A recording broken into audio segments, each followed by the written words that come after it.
the next step that I do is put a straw onto the rocket.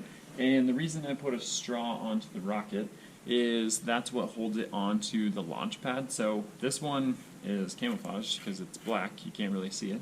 But every rocket has one, and that's what holds it onto the launch pad and gets it to launch straight up right away. So you need a straw on your rocket. So since mine is a long one, I'm going to put 2 straws on it. I'm going to have one down by a fin, and then I'm going to make sure that it's lined up, and I'm going to put a second one up a little bit higher. That way when it's on the launch pad, it's just going to be a wire rod, and I don't want it to be leaning because of just having one straw, so I'm going to put 2, so hopefully it then stays straight up.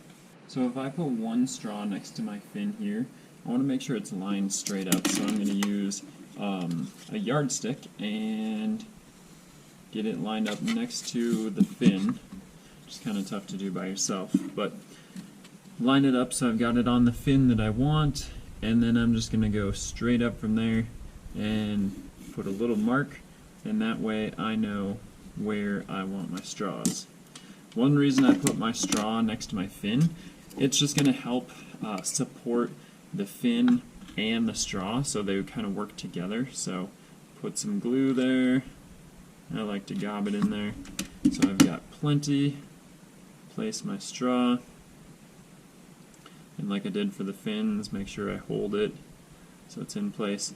And then even before I put my other one on, I'm going to look down my rocket and see if I can see my other line there. So if I look through my straw, I can see it, and it's right in the center. So I think I did a pretty good job putting my mark there. So I'm going to add some more glue on that mark, and then put my other straw.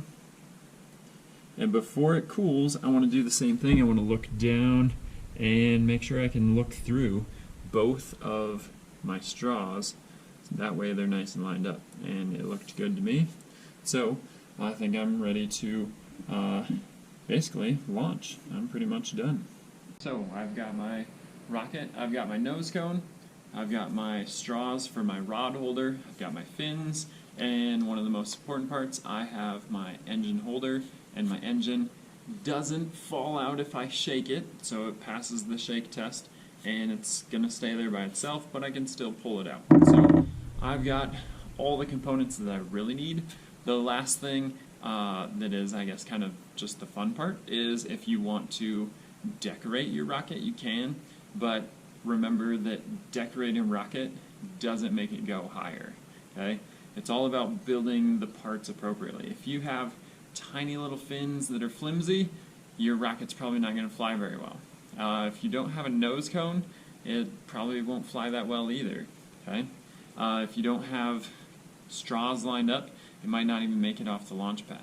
And if you don't have your rod or your engine holder glued in place, your engine might shoot through your rocket, leaving the rocket behind, and the engine go flying by itself, and that can be pretty dangerous. So you want to make sure you get all your parts put together before you just worry about painting or decorating or doing something like that. So I'm going to do the last part for mine, and that's the name. So I said I was going to name my rocket Calvin, so I'm just going to write Calvin on it for the name.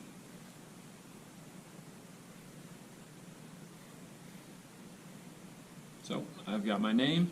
Now I just need to set up my launch pad, get my engines, and send this thing up, see how high it goes. Alright, have fun, be safe, and enjoy building your rocket.